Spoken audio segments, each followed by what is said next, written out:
Life. Here kicking it with Ty Water Waves. Thank you for having me. Word, yeah, we appreciate you coming out. That was still a drop, but it's cool. Nah, yeah, we good, We good. You want to keep rolling? Roll it. All right, that's a bet. Yeah, Niyah Nel, the extraordinaire. Yeah, so we're gonna start off. Exactly, Yeah, talking about who are you, EDL, what you got going on. Who is Niyah Nel? Yeah. Lately, I've just been referring to myself. I'm Niyah Nel, and I'm just a young hip hopper. Everything that I do stems from that right there. I love the culture, so that's who I am. Persona Niyah Nel. I suppose you could just call me a content creator, a media mayhem. We're living in an age where titles are becoming insignificant because we don't kind of want to box ourselves into doing just one thing. So I used to be a blogger. Gotcha. And from that, I've just added, things to my belt and what I'm trying to do with my own brand. So that's Niyah Nel. What else did you ask me? EDL, what you got going on? Like, the content you create. Everyday Dope Life is a platform that we relaunched. I actually acquired it from Larry Live. Used to be with Timberland Productions and Thomas Crown Studios, all that jazz. Dope. I acquired Everyday Dope Life from him back in 2014. Revamped it, relaunched it, and our goal moving forward, we're kind of starting over from scratch. From the beginning of starting EDL, there wasn't quite a foundation as to what we really wanted to be. It was just, a media platform, but everyone has a media platform, and it's almost like we run around with our heads cut off about it. Yeah. We just want to do everything, Right. So fine-tuning what we really want out of Everyday Dope Life moving forward in 2019, but it will always be about the culture, always be foundation with the culture. Okay, word. Yeah, I think that's smart if it was intentional or not, how you all started off by just hitting the ground running, building that platform, the audience, and then kind of transitioning. It's like, okay, kind of finding a niche for yourself. Yeah. Yeah. Music, it all starts with music. Right, so yeah. From that, you could create so many different cool things, especially now. So that's what, we did a couple interviews when we first launched EDL. A lot of blog content, real writing and stuff. That's what, journalism and blogging is supposed to be about. But, like I said, we're living in an age where you can do so many things. So creating series, a lot of visual content, that's kind of where my heart is starting to get with the brand. Definitely want to create a lot of visual content. Dope. Yeah, we need people like you out here, just that media presence. Right, thank you. Yeah, we got some other cats out here doing their thing. Yeah. Peoples, we out here. Yeah, definitely. We out here. Yeah, yes. Bringing that up, let's talk about the EDL team. Like, who's all a part of that? So my co-owner, Jordan Dummett, actually just got home from the military. Last year, we chopped that up and made that deal. So he'll be coming in, 2019, creating things. He has a lot of ideas. Like, my man is just full of ideas. Every time I get on the phone, I'm like, Jordan, let's work on this one thing. But my man's got a lot of ideas, so that's him. Shanice, that is like my brains of the operation. She's our COO. She does a lot of strategic strategy, a lot of footwork things as well. My man's Ben. He's going to be more into our brand management, marketing. And then, we have open arms to build moving forward. Word, for sure. So you all have like an internship program, like you letting people or volunteer come on board, help out in their gifts? I don't know when you're going to drop this, but we're working on a college tour right now. It's probably going to drop today. Word, bet. We're working on a college tour right now. I don't want to say too much about it, just while we're still doing it. But it'll include all of those things. Our goal is to really build presence on these college campuses because that's the market that we're, catering to the most. So we got a lot of things in mind with this college tour, but that's our next big plan. Everybody kind of wants to correlate the brand to the festival that we do in the summer. And, we created something spectacular out of our own expectations with that, but we got some things on the radar moving forward. Okay. I'm really excited about this college tour, me being, an alumna, NSU alumna, want to connect with students and things I wish I did when I was still in college myself. So getting that opportunity to do that with this one. For sure. Yeah, I always feel like, that college, that's a great point of start, just in terms of that's a very kind of concentrated audience. Everybody's on campus, so it's easy to reach, you know, those people. So that's dope. Many different types of people with dreams and goals and aspirations. That is like a really healthy energy to want to put yourself amongst. You know? In We're a still small young. space, exactly. Yeah. So. I'm going back. I want to go back to college, honestly. Okay. Dope. To NSU or? I've had my time at NSU. It was a fun time, good time. No, that's over. Probably go out of the country. I mean, not the country, the state. That would be nice, but out the state from a master's program. Need to pull up to DC. You know, go to Howard. Yeah. You know, I wanted to go to Howard at first. That was my dream school. Yeah, but I had got waitlisted. Oh, okay. And then I just ended up going to VCU, and then I came back on to NSU. So, what year did you graduate? 2016, technically. Okay. You know how that goes. Yeah, for sure. Yeah. I walked 2016. Shout out to them Spartans. Yeah, dope. Yeah, shout out to the Spartans at HBCU. Yeah. Well, at least you finished. It was hard. Yeah. I will not sit in this chair and tell anybody that college is a cakewalk, because it definitely takes a lot of learning yourself and building yourself. And like I said, if I could go back, it's a lot of things that I would have done, got myself involved with. But I was just so focused on these career goals. I wanted to be in this music industry. So I got my little pinky toe in there. And, you know, it was good. It was a good thing. That's dope. So, yeah, before we move on into what you got going on in the future, let's talk a little bit about what you said, how EDL just kind of grew out of your expectations. Mm-hmm. So EDL Fest, the festival. EDL Fest, yeah. So how did that come about, like the connections and setting that up? Well, me being, I've came back home from Virginia Commonwealth 2014, and from as soon as I got here, I hit the ground running building my Niyah Nel brand. So I've known people and built relationships all the while. So that networking thing is kind of like effortless because of that. Just you know, being out here all these years doing what I'm doing. The festival came about because launching the brand, you obviously had to do something to make people want to pay attention to what you got going on. I kind of came in thinking just because I was Niyah Nel already, that EDL was just going to be on my level already. You know, learning experiences and building brands and, you know, doing your own thing. That wasn't the case. So I had to do something. And like I keep saying, I'm a big stand for hip-hop culture. I love hip-hop. I can't articulate the feeling of what this thing does to me. So I wanted to celebrate it. I wanted to celebrate the producers, because we don't do that. I don't feel we don't do that enough. They do not get the same respect as the musicians at all. And they make the whole vibe, musicians, as it's always been. That's another conversation. But so my partner Jordan Dunman, me and him got to talking a lot more when he was overseas, connecting, sharing ideas with one another. And he had an idea as well. He wanted to do a carnival, and he wanted to bring an artist out. Our first year we didn't do that. I wanted to, just celebrate our own culture. So we just merged our ideas together and made a hip-hop carnival out of the situation. The first one, we called it the Producer's Cut, because it was centered on the producer. And what year was that?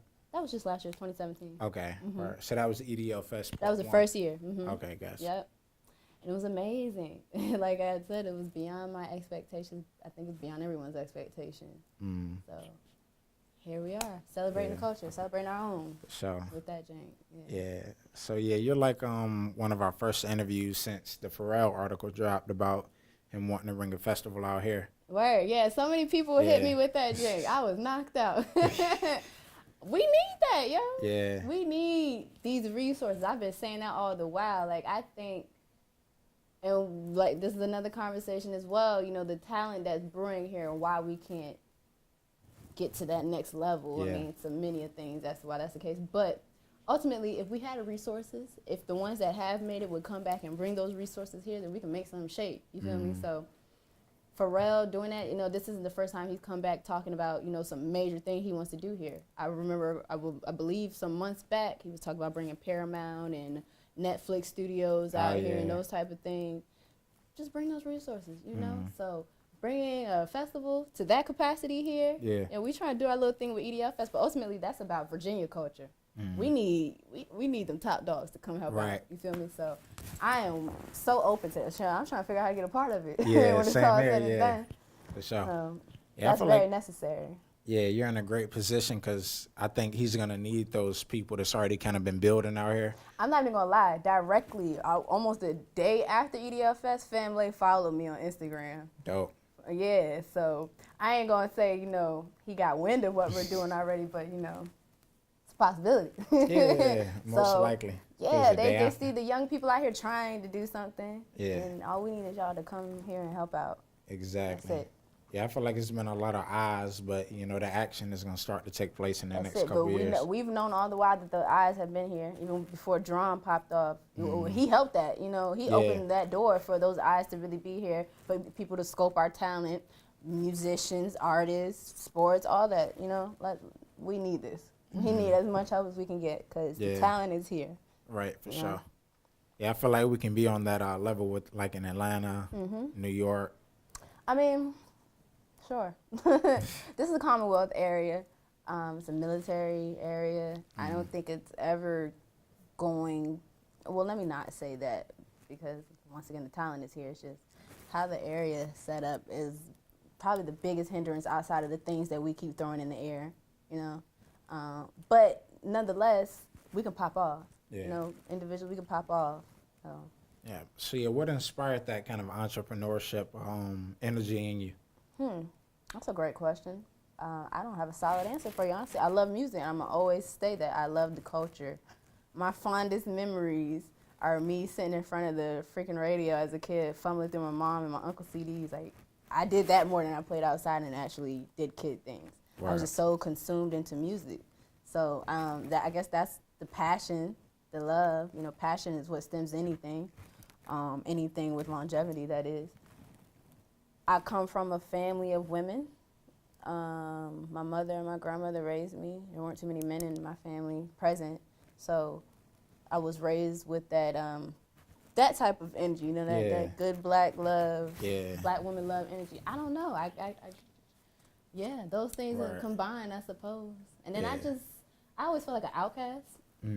Amongst my family, and I'm still very different from, everyone close to me. Friends as well, or just your family? Say it again. Like friends as well? Yeah.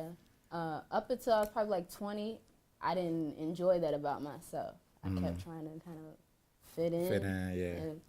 But when I realized, like, what I do or what I enjoy can take me somewhere because I love it that much. Yeah. And I'm obligated to myself beyond anything. So what I want matters more than anything. So I guess that's kind of where I'm a doer. I've just always been a doer. Even in school, like, I took initiative and things like that. Right, so I guess that's just... And you. Yeah, it's just who I am. Without really sitting here and analyzing myself, I should do that. Word, okay. Do you have any inspirations as far as, what you're trying to do like 10, 20 years down the line? Could you pinpoint anybody? Man, I studied this thing. I really study hip-hop culture, so... It's dope. Elliot Wilson is definitely and has been one of my biggest inspirations since I realized what I want out of this thing. People like Carly Hustle, even Karen Silver. She used to be a real big role model for me, but my goals have changed. But her work ethic, definitely big inspiration. But I love these rappers. I love the music. I love the content and the thought provocativeness of it all. I want to bring that out in content. Word, okay. Yeah, dope. So how far are you trying to take EDL, Everyday Dope Life? There's no limits to what my goal is going to change next year and the year after that and the year after that. I'm going to want to do more different things. So as long as I have that umbrella, a strong umbrella, I can do whatever I want with it. Diddy started, I like to say I'm the female Diddy in the flesh. He started Bad Boy. He got Revolt, Farad. He's still under one umbrella. So. Word. So. I look at those people and say, I can do what I want to do. And that's kind of how I live my life. I do what I want to do. Yeah. It might work. It might not. I'm going to do it. Yeah. And if it don't, just adjust. Learn something. I am learning a lot along this journey. I think we have to be very honest in saying that no one has it all figured out. Yeah. And we're still learning as we go. I'm super learning as I go. So, loving what you do, though. Yeah, I feel like you're learning well because, you've created a lot of success for yourself. So I want to congratulate you on that. I created a lot of respect as a woman, loving what I love, doing what I do. And I appreciate that. I've never taken that for granted. If anything, I want that, you know, that's the love I want, the honor I want out of all of this. Yeah. Dope. Just like from this area you're saying you've created a lot of respect. You know, okay. Surrounding areas too, just my career started through tweets about music, and they were educated tweets. Like I knew what I was talking about. Like so, rap history or okay. Culture history, all of that. Even not even just hip hop. Like I listen to 90s. I listen to that oldies but goodies. I just love music. You know? Yeah. I love black music. You ever thought about doing music? I can sing. I can write a little rhyme or whatever. My mother can sing. My grandma. I just come from that. But I know you got something recorded. Of course. You had to drop it on top. I got a couple. You know, and nobody's gonna ever hear that. Please don't. We're ask gonna me need when that you see this exclusive. interview. Please don't ask me when you hear this interview. Nobody's hearing that. But I mean, when you love something, of course you play with it a little bit. So yeah, I got a couple tracks in the tub. Right, okay. Hey, might as well drop it on the platform. Hey man, I don't know about that. Word, smooth. I might put it in the background of one of my next interviews or something. Okay, well, we'll listen for that. Funny guy. Yeah. So yeah, you talked about interviews. Like, you know, is that how you got your start? You know, I was seeing a couple of your old you know, content, but tell us how. Yeah, that was kind of a start of a part of my come up. I used to be a part of this online podcast at WODU called Industry Illustrated. That was kind of like the first things I did when I came home from VCU in 2014. And I just was trying to find my niche within the podcast family. Like, I'm not a person that's going to be at the forefront on the mics and just that type of personality. That's not me. I'm very laid back. Kind of facilitator. Yeah, I just want to make shit shake. Like, can I cut? No, yeah, go ahead. All right, work. Yeah. I want to make it shake. Do your thing. I want to just run the show. Gotcha. But I was trying to find my niche, so I started blogging for that podcast. Where was we going with this? I kind of forgot.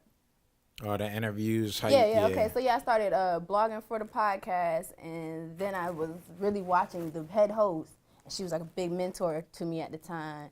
She just had this attitude and everything about her. Her interviews were just fierce. Like she was herself, that real feisty hip hop girl, and I was like, yo, I'm a lot like her. So let me try some interviews. I don't like talking to people that much, but I know what I'm talking about when we're having that conversation. So I think my first ever interview I did was with Zaya Burke. He's moved to New York. That was my first. Artist? Yeah, he's from Hampton. He's from the area. Zaya Burke. My second was Breeze Park, maybe. Might have been Breeze Park. I did Breeze Park. I did Evan Barlow. Those were my first couple interviews. Oh, and then I did this guy named Josh. I can't think of his last name, but he writes for Complex, and he's from Hampton. Okay, those were my first couple interview experiences, just kind of feeling it out, and they were terrible interviews, honestly. I probably asked, people watch them now, and they still enjoy it. It was called the Put In Work series. It's on YouTube? Yeah, it's still up there. All right, we're going to find that. It's still up there. Hashtag Put In Work series. Put In Work series. And that's kind of why I started to really network and connect, because I used to flood. I would tweet everybody these interviews. Like, I wasn't ashamed of tweeting out my content back then. It was still okay to do that. So you tag everybody. Tag everybody. I was going hard. You know, I had that ambition. Like, this was the beginning. Oh. You know? So, I was going hard. But from that, I learned that, okay, I watched the Karen Civil interview, and she was never in the interviews. So I started to do it that way. And that's kind of how I still do them now. But I'm learning. I like the interview thing. I like pulling things out of people, real content that really matters. You know, not the gossip talk. Kind of why I lost my love for blogging. Period. All that gossip nonsense. Hip hop is becoming a playground, bro. No, and I'm not here for it. So. When you say playground, what do you mean? Explain it's just what's happening today. Since this is in real time, this Nicki Cardi B stuff. This is nonsense. This is preposterous in female rap. I am saddened. We don't need this. You know what I'm saying? Like you guys are the top female artists in the game, and y'all are having a cat fight over whose balls are bigger. Ultimately, like that's not productive. Yeah. That's not productive. So that's the type of content I stray away from. I don't care about that stuff. Word, stuff that really matters. Yeah, like if y'all would put it in the music, then I would care. Oh yeah. You could drop some hard bars and come Right. at her just like Push and Drake. You know, that's just, it's a playground, bro. Yeah. We're accepting and allowing a lot of foolishness. And we're living in an era where we're really transparent, which is good. Like, you know, we talk about mental illnesses so publicly and such now. That type of stuff is great.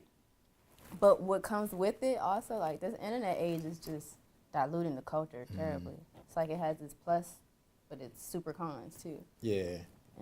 We're bringing up the mental health. Have you ever dealt with any like, you know, mental health or just? Oh, absolutely. I'm coming out of a funk right now. I've honestly, I wouldn't say I've been myself since the festival. September, you know, I took some time, and October too, I took my time to just disconnect. You know, you haven't quite been able to. On. Yeah, you know, people have personal lives. We don't acknowledge that. So, you know, you haven't quite been able to reach me in the last 2 months maybe. And that's okay. I've been working on me so I can be my best version of myself and do what I love on a level that I'm supposed to be doing it. If you ain't good for yourself, you ain't good for nobody. Yeah, you know? For sure. Yeah, I applaud you for, you know, being able to speak on that because, you know, I mean, that's kind of in the culture now what people are doing, but it's like a lot of people that's kind of afraid to, you know, talk about that. So yeah, I struggle with that, you know, because even the conversation I have with a local rapper, he's like, I know you have your time right now, but you know you gotta get together. You know, you're Niyah Nel, and that I struggle with that. It's like, bro, when do I get to have my life to me? You know, right. Just at this level of having those type of struggles is preparing you to really be where you're supposed to be and how you know can manage and deal with these things. So yeah, it's very necessary that we talk about the things that we go through personally and stop putting up these facades. You know, it's not always okay. Yeah. You know? So. Definitely. So yeah, speaking on your relationships with like different, you know, artists or people out here, do you have any like just close knit? You know, I know you have like relationships, but like those people that you can go to and, you know, really real relationships that you form with people out here. Absolutely. Artists that I talk to all the time, rather, Night Trees. He's a singer producer from the area. It's been a friend of mine for a while. You know, we have a real friendship.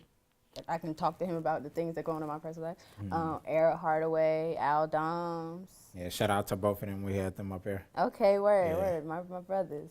Dunman, my partner, he used to be an artist. He still kind of dabbles. Yeah, he dabbles, but you know, these are real people that I build with. These are my people. Dope. Okay. So yeah, to kind of segue into the collabs, you know, we talking about relationships and people. How do you go about setting up collabs, whether it be for, you know, your personal brand or just the EDL? Like, how does that come about? Hey, I pull up. I need that directness. I don't like to send a bunch of emails or carry out or build something through tech. No, I pull up and we do this thing in real life, you know. That's literally me. Right. That's how I build these relationships. High Def Raja, another person I kick it with a lot. And we sit and we build and we might come up with things that we never do, you know, that never get executed upon, but I plot and plan with, you know, in real life. Yeah. I like to link up, just, you know. Word. So if people wanted to, say they had an idea, they want to run through EDL, like how do they go about that? I usually DM me or however you get in contact with me, but ultimately we going to link up. Yeah, for sure. Yeah. Feel that vibe. Yeah, vibes, exactly. Yeah. I don't want to work with anybody that has energy or heart and not in the right place about what they're doing. I don't thrive well amongst that type of energy. Like I said, I'm a reclusive person. I stay out to myself. That's a very comfortable space for me. So if I'm pulling up, we vibing. You know? For sure. Yeah. Well, yeah, we appreciate you, you know, for coming out. For sure. On some, just like you talking about you're a recluse, just, you know, stepping in front of the camera for us. Oh, this ain't so bad. You know? Yeah. This ain't so bad. I like to have these real conversations. Yeah, definitely. Yeah. Definitely. You know, so do we. We definitely can have you back up here. Okay. You know, talk about what you got going on for 2019. Yeah. I don't want to jump the gun. Yeah. So we can talk in real time. I would do my media thing and try to squeeze it out, but you know. Hey. Yeah, I know how that is. I've been in your seat, brother. You can't get nothing out of me. Yeah, all right. I'm joking. But yeah, we'll talk again soon. Yeah, for sure. Right. Yeah, it's Niyah Nel, Everyday Dope Life. Real quick before we dip out of here, where can they find you? Follow Everyday Dope Life, Instagram Everyday Dope Life, Twitter Everyday Dope. You can catch me in the win. Okay. All right, Niyah Nel, and we out.